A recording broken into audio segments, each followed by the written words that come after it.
Hello friends, welcome to my channel. आज के इस वीडियो से हम लोग एक नई सीरीज स्टार्ट करने जा रहे हैं जिसमें हम लोग बिहार स्टेट के एग्ज़ाम में जूलॉजी के जितने भी प्रीवियस ईयर क्वेश्चंस पूछे गए हैं उनको आपके साथ डिस्कस करेंगे। और ये डिस्कशन हम लोग यूथ कंपटीशन टाइम्स की बुक के अकॉर्डिंग करेंगे। तो बिना देरी किए चलिए आज का ये वीडियो स्टार्ट करते हैं।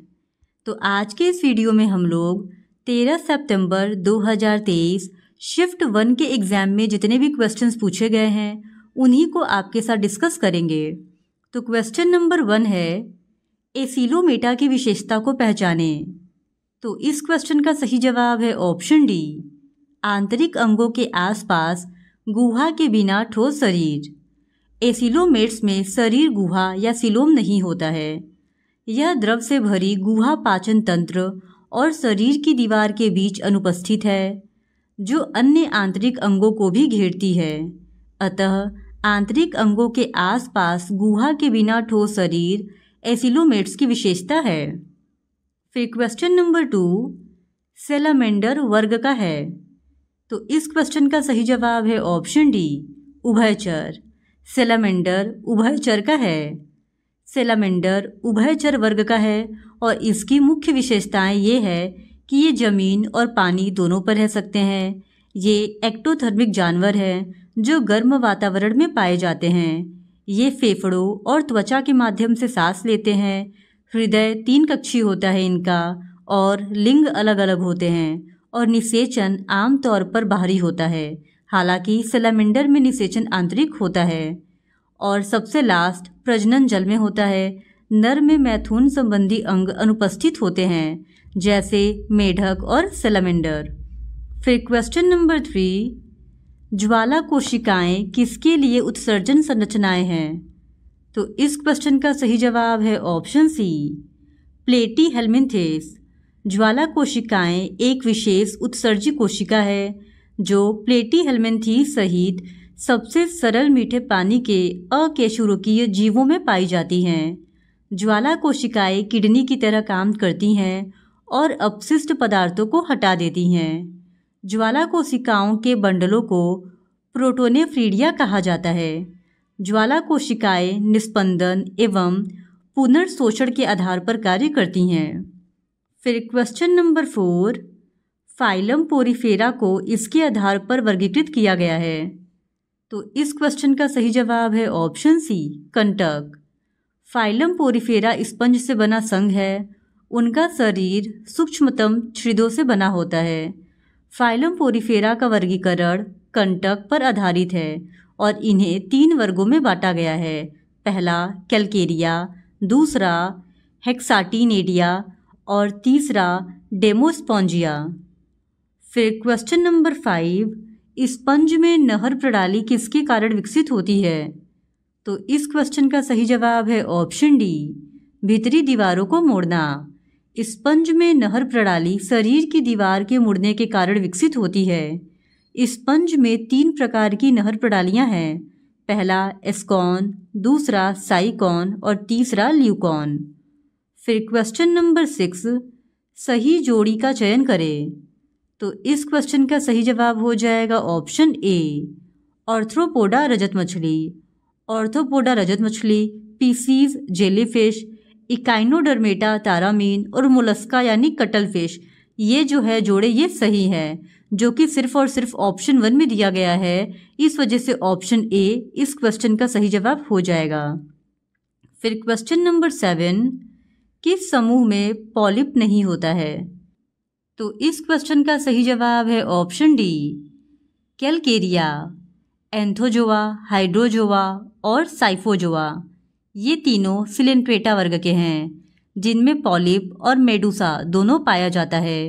जबकि कैलकेरिया वर्ग में पोरीफोरा संघ के स्पंज शामिल हैं जिनका शरीर कैलकेरियस सेल और स्पाइक्यूलस से ढका होता है, लेकिन कोई पॉलिप नहीं होता है।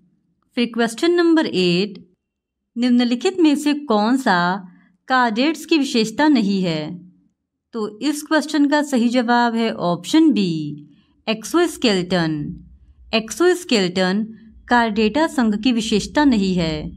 क्योंकि कार्डेटा संघ की विशेषताओं में नोटोकार्ड, एक पृष्ठीय खोखली तंत्रिका रज्जु, ग्रसनी गिर स्लिट्स और एक पोस्ट गुदा पूंछ शामिल है। कुछ समूहों में इनमें से कुछ केवल भ्रूण के विकास के दौरान ही मौजूद होते हैं। फिर क्वेश्चन नंबर 9, हैगफिश और लैम्प्रे इसके उदाहरण हैं। तो इस क्वेश्चन का सही जवाब है ऑप्शन डी, जबड़े रहित मछलियाँ। हैगफिश और लैम्प्रे जबड़ा रहित मछलियाँ हैं जो जबड़े वाले कशेरुक से निकटता से संबंधित है। इन्हें आदिम कशेरुकियों का उदाहरण माना जाता है। ये दो मछलियाँ जबड़े रहित मछलियों की एकमात्र जीवित प्रतिनिधि हैं। फिर क्वेश्चन नंबर 10, निम्नलिखित में से कौन सा सही संयोजन है? तो यहाँ पे 4 ऑप्शन दिया गया है और हम लोगों को बताना है कि दिए गए ऑप्शंस में कौन सा करेक्टली मैच्ड है। तो इस क्वेश्चन का सही जवाब हो जाएगा ऑप्शन सी, प्रोटोप्टेरस दक्षिण अफ्रीका। फिर question number 11, post anal tail chordates की एक विशिष्ट विशेषता है जो इस दौरान मौजूद होती है। तो इस क्वेश्चन का सही जवाब है ऑप्शन ए, भ्रूण विकास। सभी रज्जुओं में एक पोस्ट एनल टेल कार्डेट्स की एक विशिष्ट विशेषता है। पोस्ट एनल टेल शरीर का एक विस्तार है जो गुदा द्वार से आगे तक चलता है। कुछ प्रजातियों में जैसे मनुष्य में यह विशेषता केवल भ्रूण विकास के दौरान ही मौजूद होती है। फिर क्वेश्चन नंबर 12, निम्नलिखित में से कौन सा अन्य रज्जुओं की तुलना में कशेरुकियों की एक अनूठी विशेषता है? तो इस क्वेश्चन का सही जवाब है ऑप्शन डी, कशेरुक स्तंभ। कशेरुकियों को उनके कशेरुक स्तंभ द्वारा कार्डेट से अलग किया जाता है, जो तब बनता है जब उनका नोटोकार्ड डिस्क कशेरुक के स्तंभ में विकसित होता है। कशेरुक एकमात्र रज्जु है जिनके केंद्रीय तंत्रिका तंत्र के हिस्से के रूप में मस्तिष्क होता है। फिर क्वेश्चन नंबर 13, निम्नलिखित में से कौन सा गलत मिलान है? तो इस क्वेश्चन का सही जवाब है ऑप्शन डी, चिमेरा, बोनी मछली और सरीसृप के बीच जोड़ने वाली कड़ी। चिमेरा बोनी मछली और सरीसृप के बीच जोड़ने वाली कड़ी नहीं है, बल्कि यह कॉर्टिलेजिनस और बोनी मछलियों के बीच की कड़ी है। वहीं प्रोटोप्टेरस मछलियों और उभयचरों के बीच जोड़ने वाली कड़ी है। स्फिनोडॉन सरीसृप और पक्षियों के बीच जोड़ने वाली कड़ी है और ऑर्कियोप्टेरिक्स सरीसृप और पक्षियों के बीच जोड़ने वाली कड़ी है। इस तरह ऑप्शन डी इस क्वेश्चन का सही जवाब है। फिर क्वेश्चन नंबर 14, जबड़े सबसे पहले कशेरुकी जंतुओं के किस समूह में विकसित हुए? तो इस क्वेश्चन का सही जवाब है ऑप्शन ए, मछलियाँ। जबड़ा सबसे पहले कशेरुकी जंतुओं के वर्ग प्लाकोडर्मी में मछलियों में विकसित हुआ, जो सिलूरियन काल से लेकर डेवोनियन काल तक रहा। फिर क्वेश्चन नंबर 15, किसी जीव या समुदाय के प्राकृतिक निवास स्थान को क्या कहा जाता है? तो इस क्वेश्चन का सही जवाब है ऑप्शन ए, निवास स्थान। वह परिवेश जहाँ पौधों और जानवरों का एक समूह रहता है उनका आवास कहलाता है। यह वह स्थान है जहाँ एक जीव या समुदाय रहता है जिसमें पर्यावरण के सभी सजीव और निर्जीव कारक या स्थितियाँ शामिल हैं। उदाहरण के लिए मेढक का निवास स्थान पानी है, जबकि ऊंट का निवास स्थान रेगिस्तान है। इस वजह से ऑप्शन ए इस क्वेश्चन का सही जवाब है। फिर क्वेश्चन नंबर 16, निम्नलिखित में से कौन जनसंख्या की विशेषता नहीं है? तो इस क्वेश्चन का सही जवाब है ऑप्शन सी, स्तरीकरण। जन्म दर, मृत्यु दर और लिंगानुपात ये तीनों ही जनसंख्या की विशेषता हैं, जबकि स्तरीकरण जनसंख्या की विशेषता नहीं है। स्तरीकरण में जीव पूरे समुदाय में समान रूप से वितरित नहीं होते हैं, जो कि जैविक समुदाय की विशेषता है। फिर क्वेश्चन नंबर 17, एक जलीय पारिस्थितिकी तंत्र की सबसे ऊपरी परत में शामिल है। तो इस क्वेश्चन का सही जवाब है ऑप्शन सी, ए और बी दोनों। एक जलीय पारिस्थितिकी तंत्र की सबसे ऊपरी परत में प्लैंकटन और नेक्टॉन दोनों ही शामिल होते हैं। फिर क्वेश्चन नंबर 18, किसी संपूर्ण समुदाय का उसके पर्यावरण के संबंध में अध्ययन कहलाता है। तो इस क्वेश्चन का सही जवाब है ऑप्शन बी, सिंकोलॉजी। सिंकोलॉजी संपूर्ण पौधे या पशु समुदाय का उसके पर्यावरण के संबंध में अध्ययन कहलाता है।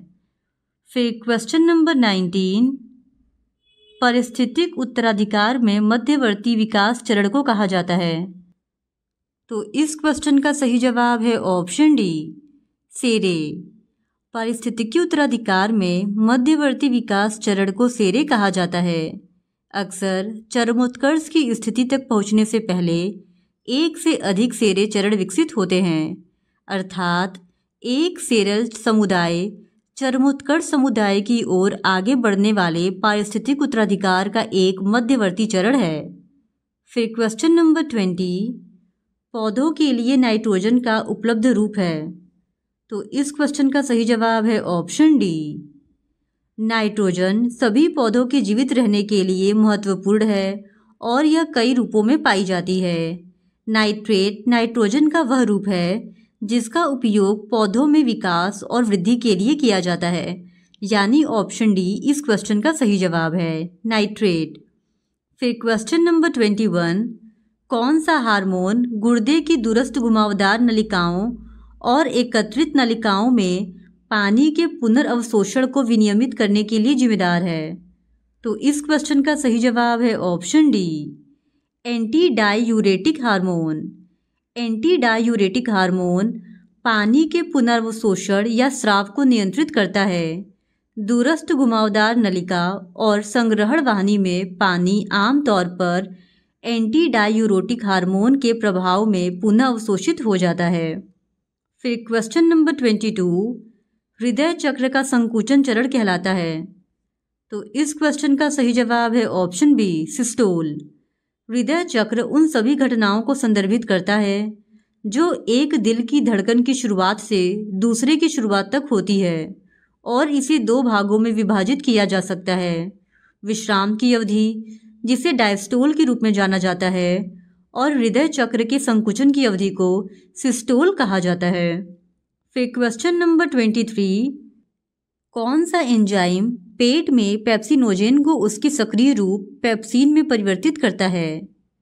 तो इस क्वेश्चन का सही जवाब है option D, hydrochloric acid. Hydrochloric acid यानी HCl पेप्सिनोजेन को पेप्सिन में परिवर्तित करता है, जो प्रोटीन को पेप्टाइड्स में तोड़ देता है और HCl पेट में pH 2.0 बनाए रखता है। फिर क्वेश्चन नंबर 24, प्रसव के दौरान गर्भाशय के संकुचन और स्तनपान के दौरान दूध के निष्कासन को उत्तेजित करने के लिए जिम्मेदार हार्मोन है।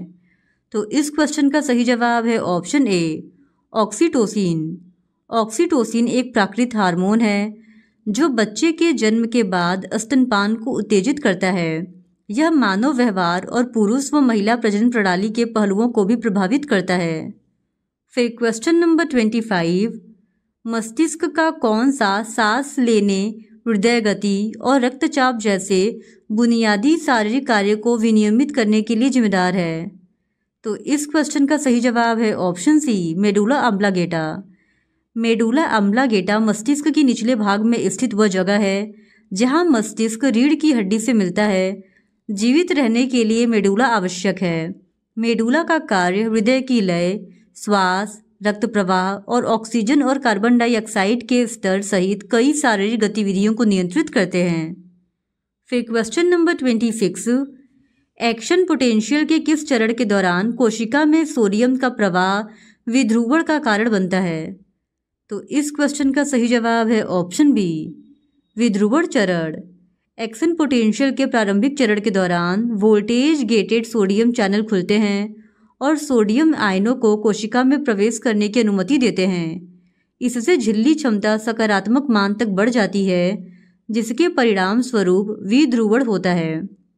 फिर क्वेश्चन नंबर 27, स्तनधारियों का तंत्रिका तंत्र न्यूरॉन्स के माध्यम से संकेत भेजने के लिए विद्युत और रासायनिक दोनों साधनों का उपयोग करता है। न्यूरॉन्स का कौन सा भाग आवेग प्राप्त करता है? स्तनधारियों का तंत्रिका तंत्र न्यूरॉन्स के माध्यम से संकेत भेजने के लिए विद्युत और रासायनिक दोनों साधनों का उपयोग करता है। न्यूरॉन का कौन सा भाग आवेग प्राप्त करता है? तो इस क्वेश्चन का सही जवाब है option B, dendrite. Neuron dendrite सबसे पहले विद्युत आवेग प्राप्त करते हैं। कोशिका शरीर, जिसे सोम भी कहा जाता है। न्यूरॉन एक गोलाकार भाग है जिसमें नाभिक होता है। कोशिका शरीर डेंड्राइट से जुड़ता है जो न्यूरॉन्स तक जानकारी भेजता है। फिर क्वेश्चन नंबर 28, अक्षतंतु की प्रत्येक शाखा किसमें समाप्त होती है? तो इस क्वेश्चन का सही जवाब है ऑप्शन ए, सिनेप्टिक नॉब में। अक्षतंतु की प्रत्येक शाखा सिनेप्टिक नॉब में समाप्त होती है। Synaptic knob post synaptic neurons के अंत में एक टर्मिनल शाखा है। प्री सिनेप्टिक न्यूरॉन सूजन में समाप्त होता है और इसे सिनेप्टिक नॉब कहा जाता है। फिर क्वेश्चन नंबर 29, आवेग एक न्यूरॉन से दूसरे न्यूरॉन तक कैसे संचारित होते हैं? तो इस क्वेश्चन का सही जवाब है ऑप्शन डी, सिनेप्सिस के माध्यम से। आवेग एक न्यूरॉन से दूसरे न्यूरॉन तक सिनेप्सिस के माध्यम से संचारित होते हैं। ये सिनेप्स रासायनिक हो सकते हैं, जो रासायनिक दूतों या विद्युत के माध्यम से संचार करते हैं। जहां कोशिकाओं के बीच आयन प्रवाहित होते हैं, इसलिए तंत्रिका आवेगों का संचरण सिनेप्सिस के माध्यम से होता है। फिर क्वेश्चन नंबर 30, पीएनएस में माइलिन शीथ का निर्माण करने वाली सहायक कोशिकाएं हैं। तो इस क्वेश्चन का सही जवाब है ऑप्शन डी, स्वान कोशिकाएं। स्वान कोशिकाएं पीएनएस की माइलिनेटिंग कोशिका के रूप में काम करती है और परिधीय न्यूरॉन्स की कोशिकाओं का समर्थन करती है। एक स्वान कोशिका अपने प्लाज्मा झिल्ली को आंतरिक अक्षतंतु के चारों ओर संकेंद्रित रूप से लपेटकर एक माइलिन आवरण बनाती है। फिर क्वेश्चन नंबर 31, सीएनएस में प्रचुर मात्रा में पाया जाने वाला निरोधात्मक न्यूरोट्रांसमीटर है। तो इस क्वेश्चन का सही जवाब है ऑप्शन सी, गामा अमीनोब्यूट्रिक एसिड। केंद्रीय तंत्रिका तंत्र में सबसे प्रचुर मात्रा में निरोधात्मक neurotransmitter gamma aminobutyric acid GABA receptor के माध्यम से अपना मुख्य प्रभाव डालता है, जो सब सिनेप्टिक झिल्ली में एक क्लोराइड चैनल को गेट करता है। फिर question number 32, pre synaptic neurons द्वारा जारी न्यूरोट्रांसमीटर निम्नलिखित रिसेप्टर से जुड़ते हैं। तो इस क्वेश्चन का सही जवाब है ऑप्शन ए, पोस्ट सिनेप्टिक झिल्ली से। दो तंत्रिका कोशिकाओं के बीच विद्युत आवेगों के संचरण के स्थान को सिनेप्टिक कनेक्शन कहते हैं। तंत्रिका फाइबर का टर्मिनल सूजा भाग प्री सिनेप्टिक फाइबर कहा जाता है और पोस्ट सिनेप्टिक न्यूरॉन सिग्नल को सिनेप्स से दूर भेजता है, जबकि प्री सिनेप्टिक न्यूरॉन सिग्नल को सिनेप्स की ओर भेजता है। फिर क्वेश्चन नंबर 33, इनमें से कौन सा यौगिक कल्याण की भावना उत्पन्न करता है और दर्द की अनुभूति को रोकता है?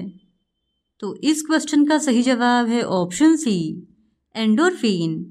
एंडोर्फिन हार्मोन मस्तिष्क में पिट्यूटरी और हाइपोथैलेमस द्वारा स्रावित एक प्रकार का न्यूरोट्रांसमीटर है। प्राकृतिक हार्मोन के रूप में वे दर्द को कम कर सकते हैं।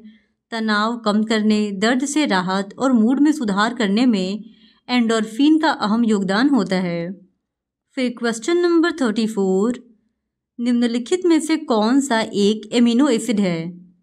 तो इस क्वेश्चन का सही जवाब है ऑप्शन डी, प्रोलीन। प्रोलीन एक गैर आवश्यक अमीनो एसिड है। प्रोलीन अणु में कोई अल्फा हाइड्रोजन नहीं होता है और इसका प्रयोग मुख्य रूप से एंटी एजिंग त्वचा देखभाल में किया जाता है। शरीर कोलेजन प्रोटीन बनाने के लिए प्रोलीन का प्रयोग करता है। फिर क्वेश्चन नंबर 35, निम्नलिखित में से कौन चैपरोन प्रोटीन का कार्य है? तो इस क्वेश्चन का सही जवाब है ऑप्शन डी, यह उन प्रोटीनों को बचाता है जो अनुचित तरीके से मुड़े हैं और उन्हें ठीक से दोबारा मुड़ने की अनुमति देता है। फिर क्वेश्चन नंबर 36, निम्नलिखित में से कौन प्रोटीन का कार्य नहीं है? तो इस क्वेश्चन का सही जवाब है ऑप्शन बी, आनुवंशिक जानकारी रखना। प्रोटीन विभिन्न समूहों में व्यवस्थित अमीनो एसिड से बने होते हैं। ये मौलिक अमीनो एसिड अनुक्रम विशिष्ट हैं और इनकी व्यवस्थाएं डीएनए द्वारा नियंत्रित होती हैं।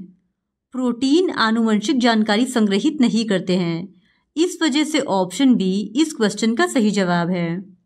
फिर क्वेश्चन नंबर 37, निम्नलिखित में से कौन एपेमर्स का उदाहरण है? तो इस क्वेश्चन का सही जवाब है ऑप्शन ए, मेनोज और ग्लूकोज। ग्लूकोज और मेनोज एपीमर्स का उदाहरण है क्योंकि इन दोनों का रासायनिक सूत्र और आणविक संरचना क्रमशः समान है। फिर क्वेश्चन नंबर 38, पुनः संयोजन डीएनए प्रौद्योगिकी में शामिल है। तो इस क्वेश्चन का सही जवाब है ऑप्शन सी, डीएनए को रिस्ट्रिक्शन एंडोन्यूक्लाइड से अलग करना और लिगेज के साथ जोड़ना। पुनः संयोजन डीएनए प्रौद्योगिकी में डीएनए को रिस्ट्रिक्शन एंडोक्लियोनेज के माध्यम से कट करके अलग करते हैं और फिर डीएनए को लाइगेज के साथ जोड़ते हैं, अर्थात यह प्रक्रिया पुनः संयोजन डीएनए प्रौद्योगिकी में शामिल है। फिर क्वेश्चन नंबर 39, निम्नलिखित में से कौन सा प्रोटीन कोशिका अंतःक्रिया में कार्य नहीं करता है?